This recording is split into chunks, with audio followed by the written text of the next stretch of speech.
Przed nami tygodniowy rejs z Lavrio. W piątek wieczorem w Sudzie wsiadamy na pokład promu, żeby w sobotę rano dotrzeć do Pireusu. Ciężka noc za nami, co? Tak. Dopłynęliśmy do Aten. Jeśli możemy coś doradzić, to tak. Jeśli chcesz nocować w kajucie, co jest bardzo zalecane, postaraj się wykupić jak najprędzej, ponieważ my teraz próbowaliśmy, to było z tydzień, nie? Z tydzień przed wypłynięciem próbowaliśmy kupić kajutę i okazało się, że już nie ma. No. A jak nie ma kajuty, to jest szkoła przetrwania. Druga porada. Jeśli nie masz kajuty, postaraj się wejść na prom jak najwcześniej, żeby zająć sobie miejsce. Ponieważ myśmy przyszli w ostatniej chwili, tak z pół godziny przed wypłynięciem promu. No i okazało się, że wszystkie miejsca siedzące, wszelkie kanapy, krzesełka, wszystko jest zajęte. No i co jeszcze? Czego jeszcze się dowiedzieliśmy interesującego o pływaniu promem? No więc okazało się, że bardzo wiele osób jest przygotowanych profesjonalnie do przepłynięcia nocy na promie, do spędzenia nocy na promie. Kocyki rozłożone na podłodze, śpiworki, poduszeczki nawet, ale mało tego, okazało się, że nawet na podłodze nie ma za bardzo miejsca dla nas. Znaleźliśmy jakieś miejsce pod schodami, bo tam był taki schodek i to jeszcze było pod schodami właśnie, więc było tak w miarę najbardziej niewygodnie, najmniej wygodnie. No i wszystkie płaskie powierzchnie były już zajęte. Ale to jest naprawdę sztuka, bo mało tego. Był ktoś, kto miał namiot i rozłożył sobie na deku namiot i ktoś, kto miał hamaki i rozwiesił sobie hamaki. No i to już jest naprawdę szacunek.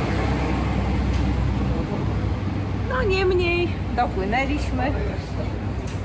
Teraz czekamy na kawę, która jest... I naleśniki. Tak, co jest w tych okolicznościach konieczne. No i znowu Lavrio. Nasze Lavrio, które znamy już jak własną kieszeń. W supermarkecie My Market robimy zakupy i wreszcie czas na zaokrętowanie.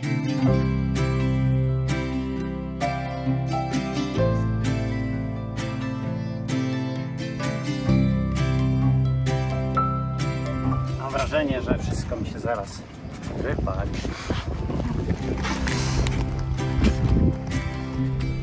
No więc jesteśmy w Lavrio teraz. Wiele osób ma wątpliwości, co w zasadzie trzeba zrobić przy wypożyczeniu jachtu, czyli tak zwanym check-inie. No, przyjeżdża się do biura, no i co dalej? Spytałem Christosa, żeby nam powiedział dokładnie, co w zasadzie jest robione wtedy. So, Christos. First thing first, right? Before people come to the office here, what they need to do? Well, after we have a confirmed booking, what we do 1 week before the client arrival, we send out an explanatory email about the set of documents that we will need to sign here upon when they come to the base. This includes a crew list, information about our base and how to get here. Also, there's the ability to arrange transfer from the airport to the marina, and also we can arrange provisioning. This is like a before arrival procedure that every client, every charterer gets 1 week before his arrival here. Okay. So when people come, so it's already paid for the charter, and they Correct. come here. So what they need to do? What can they pay? What should they pay an extra? Yes, so all extras like end cleanings, transit logs where they apply and stuff, everything else apart the charter fee is paid here at base upon their arrival. Okay. So that includes, as like we said, cleaning, insurance options like damage waivers, extras like games, toys, paddles, barbecues. So the cleaning fee is mandatory, right? That's on every yacht, everywhere. It's always. Yes. The damage waiver, it's not mandatory. It's optional, right? It's recommended. It's recommended, and from next year it's going to be mandatory. Okay.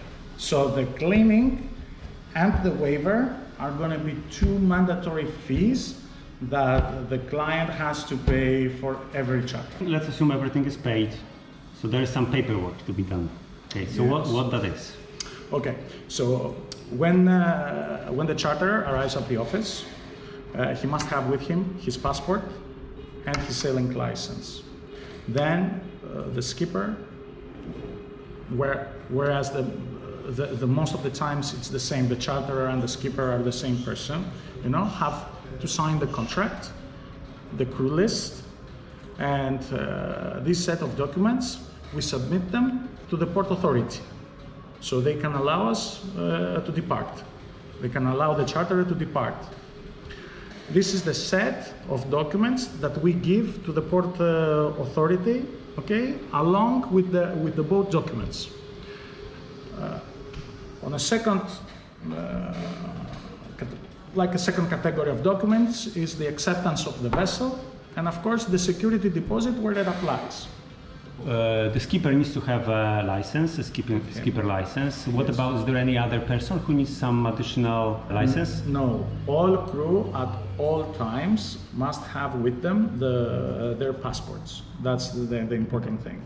Their passports, or if they are EU members, they must have their IDs. Instead of the damage waiver, some people can just leave a deposit, right? So how is that In done? 2022 season, the charterer has the choice either of a damage waiver with a reduced deposit or a deposit which equals the deductible of the boat insurance. In most cases, this amount is around 2,500 euro. Okay. Depends on the boat. So people can bring cash, or it could be secure on the credit card or a debit card. Most of the times it's blocked, and the amount is blocked, not charged, blocked in their credit card. Okay. When all this is done, we finish the documents, we have done the documents, and then we can proceed to the check-in process. Okay, thanks Christos for Thank this. you. No to teraz pójdźmy na łódkę i zobaczmy, co warto sprawdzić przed wypłynięciem w rejs. No, więc jesteśmy na jachcie i powinniśmy sprawdzić kilka rzeczy. Powiedzmy, że zacznijmy od silnika. No to po prostu warto odpalić i troszeczkę potrzymać na luzie.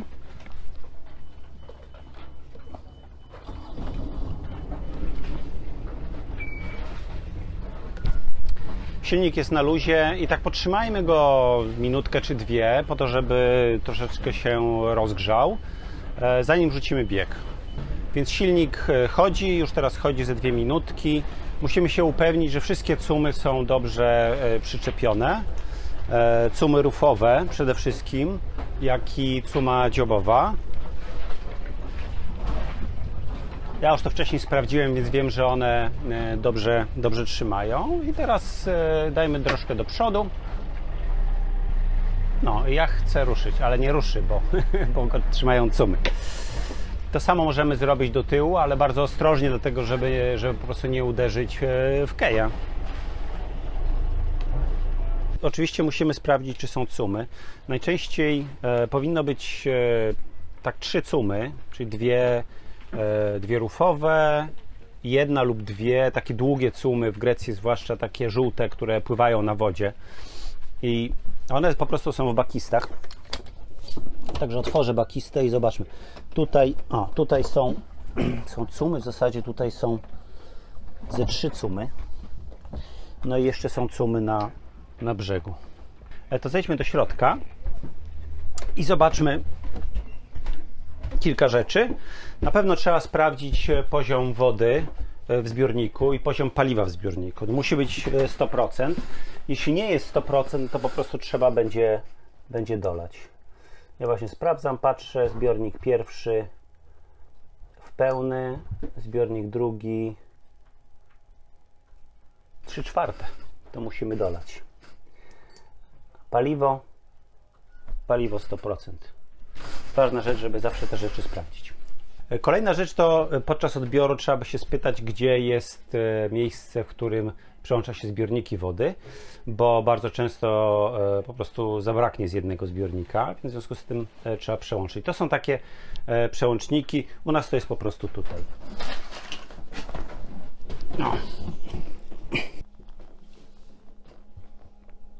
No i warto jeszcze sprawdzić ster strumieniowy, no to robi się to przy włączonym silniku i sprawdźmy, czy działa.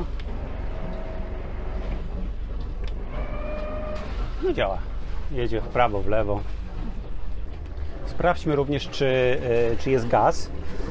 Gaz jest w butlach i powinna być zawsze butla rezerwowa. W naszym przypadku nie ma. Zobaczcie, jest po prostu jedna butla. I jest dość ciężki, czyli w zasadzie jest pełny, no ale druga butla zawsze powinna być, jeśli nie ma, to po prostu się trzeba o nią upomnieć. No i druga rzecz z takiej rezerwy to powinien być zawsze dodatkowy zbiorniczek paliwa, czyli dodatkowe paliwo i ono zwykle jest w bakiście i tutaj to jest paliwo do dinghy, a tu jest paliwo rezerwa diesla. Zawsze warto mieć na pokładzie troszkę paliwa w rezerwie, na wszelki wypadek. No i pamiętajcie o tym, żeby sprawdzić, czy jest wąż do wody, bo będziecie brać pewnie podczas charteru wodę. No i trzeba sprawdzić, czy jest kabel od zasilania i on tam nie ma, ale pewnie tutaj jest. Aha, nie ma oczywiście tutaj, no bo on jest teraz przyczepiony na kej, więc jest na zewnątrz, więc mamy. Ale nie jest w bakiście, ale mamy. Jeśli podoba Ci się to, co robimy, możesz nam postawić kawę. Link znajdziesz w opisie. Dzięki. No i sprawdźmy jeszcze windę kotwiczną, ważna rzecz. To jest na dziobie. Aha, no i oczywiście przy włączonym silniku. Ja to otworzę. Mamy taki pilot. No i działa. Widać, że działa. Spuścimy trochę do tego.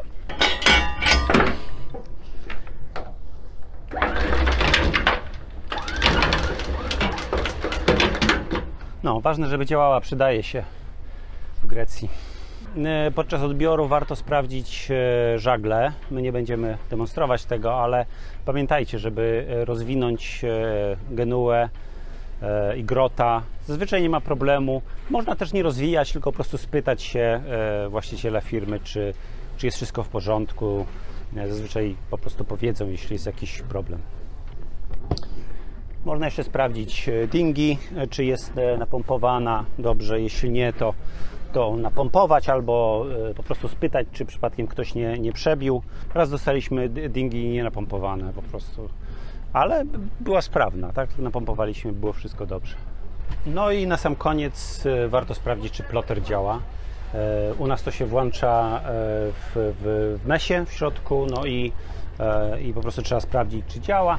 Raz nam nie działał, nie było mapy, ale to dlatego, że była karta pamięci nie do ciśnięcia, po dociśnięciu wszystko ładnie się pokazało. Więc ploter zawsze się przydaje. No i warto może jeszcze też spytać się, czy nie ma jakiegoś problemu ze wskaźnikami, bo tego w porcie się nie sprawdzi. No można ewentualnie sprawdzić szybkość wiatru, ale wielu rzeczy się po prostu nie sprawdzi. Głębokość można sprawdzić, No. I to tyle, więc dużo tego nie ma.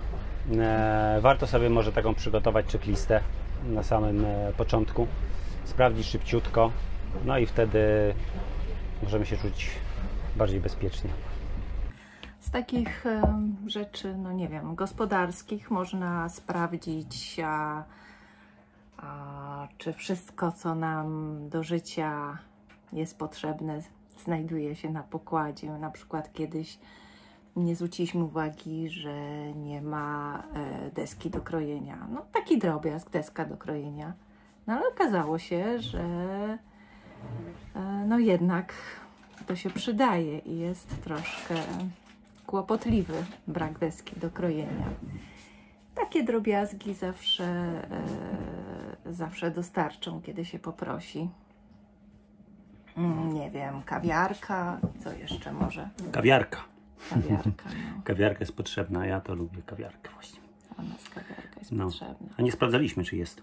Czy sprawdzałaś? Nie. No właśnie. Sprawdźmy. Nie widzę. Zajrzyj tam, gdzie są te naczynia, szklanki, kubeczki, może tam. Tu nie ma. Tu nie ma. A tu jest. A, jest. Kawiarka.